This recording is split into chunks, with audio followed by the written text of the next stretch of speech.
hari amasoko ari mainnet, ari muri testnet n'ibindi.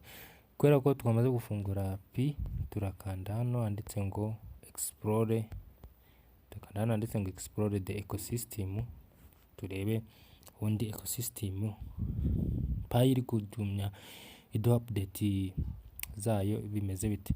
Nukuvuga ngo tukigera muri ecosystem hari ecosystem zigiye zitandukanye. Nukuvuga ngo hari ecosystem za Pi nyine, aho muri ecosystem muri kubona ecosystem ya mbere hari icyo twita map of Pi. Murabizi ko iyi ngiyi isanzwe izwi. Aha ngaha niho dusanga abacuruzi. Muri kubona ko aba bose n'abacuruzi bagiye batandukanye. Ni ukuvuga ngo aba bose n'abacuruzi, muri kubona ko bagenda bashyiraho details zitandukanye. Iyi map of Pi naraberetse uburyo ikora ko n'uburyo ushobora kuyisura. Reka turebe izi features ukuntu zimeze. Muri kuvuga ngo muri kubona hano hejuru handitse mainnet, testnet, commerce, games, NFT, social, education, health n'ibindi. Izi rero ziriho mainnet, murabizi ko mainnet nyine ziba zakwemera kugura no kugurisha, payment zikaba zakwakira mu mapi, muri kuzibona. Izi rero ziba zemewe muri ecosystem kubera ko ziba zemeye kuba zakwakira mainnet cyangwa se zakwakira amapi, ukaba wahahiraho ukanacururizaho. Reka turebe nk'urugero iyi yanditseho ngo Buttermore ni iyi app link. Nitukanda kuri Buttermore, ruvuga ngo muri kubona ko hariho ibicuruzwa bigiye bitandukanye bya electronic, mu modoka. Kubona nk'iyi modoka Pi 19, muri kubona iyi Tesla Pi 19 n'ibice 90, muri kubona utumodoka tw'abana Pi 46 n'ibindi. Aya ni amasoko aba yakwemera, n'amasoko aba yakwemera Pi. Ni ukuvuga ngo nitureba kuri app link, ni ukuvuga ngo aya ariho mainnet nyine naba yakwemera Pi, aba yakwemera kuba wahahisha ukoresheje Pi. Ni ukuvuga ngo iyi na preview y'ifoto iriho, ariko aya yose ni amasoko. Muri kuyabona ngo P2Go. Aha noneho the P2Go travel service, iyo noneho ishinzwe ibijyanye n'ingendo. Muri kubona ko ishinzwe ibijyanye n'ingendo, ukaba wakora ingendo ukoresheje Pi, ukaba watega indege ukoresheje Pi cyangwa se n'ibindi. Iyi nayo ni ecosystem iri muri mainnet, iriya ndi kwereka yo kugenda ukoresheje Pi. Uvuga ngo kuba watega urugendo rw'indege, ukaba wakatisha itike y'indege, ukaba wakwishyura mu mapayi, nabyo muri kubona ko byamaze kugeramo. Hari n'izindi, hari workforce pool. Uvuga ngo iyi nayo ifite ibicuruzwa igiye ikora ibintu by'amadesign, digital marketing n'ibindi. Hari nidukomeza tukareba izi zemewe ziri muri mainnet nyine, ndi kubereka iziri muri mainnet zemewe zo kuba wakwakira amapayi. Ni ukuvuga ngo ushobora kuba wahahiraho ukishyura mu mapayi.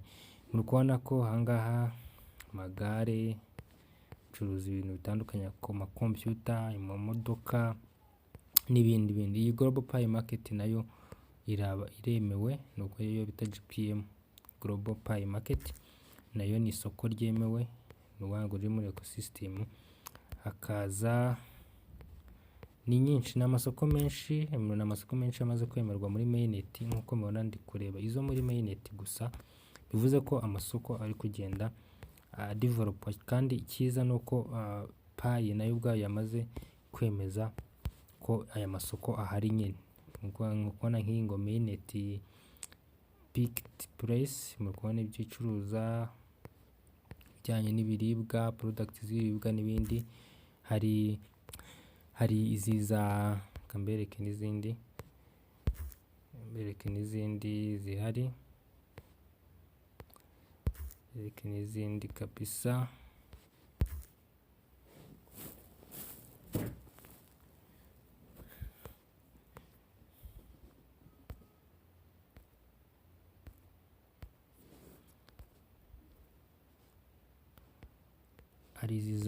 Hari Dabia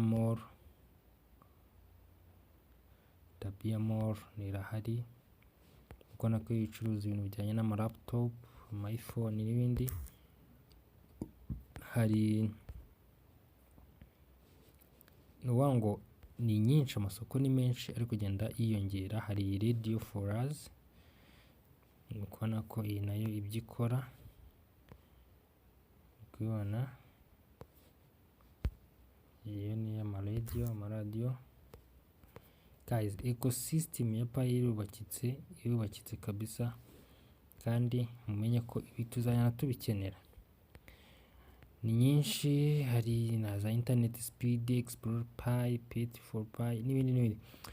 Rero na Chat GPT for Pi ano ni amasoko ari mainnet, ni ngo yemewe. Guys, rero mwibuke gukora subscription, sharing n'andi video uko ureba amasoko ni hano. Ubwo amenshi rero ano masoko ntabwo akorera mu Rwanda menshi, bivuze ko kuyahahiraho navuga ko ari gufata risk, ariko ntabwo nakubwira ngo uhite ugenda uyahahireho, ahubwo ni ugutegereza ibintu bikajya mu buryo, bakabavuga ati mwemere kuba mwahaha.